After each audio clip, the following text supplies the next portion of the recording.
Aquell Barça de Cruyff va marcar 75 gols i en va encaixar 24.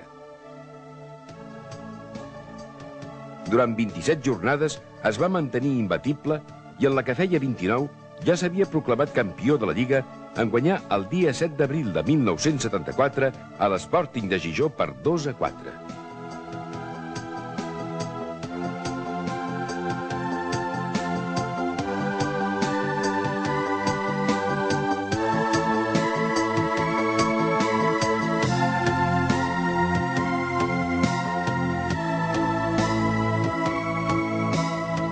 L'arribada a l'aeroport del Prat va ser una festa que va continuar al Camp Nou amb la celebració del primer títol de Lliga conquerit per aquell Barça de Johan Cruyff.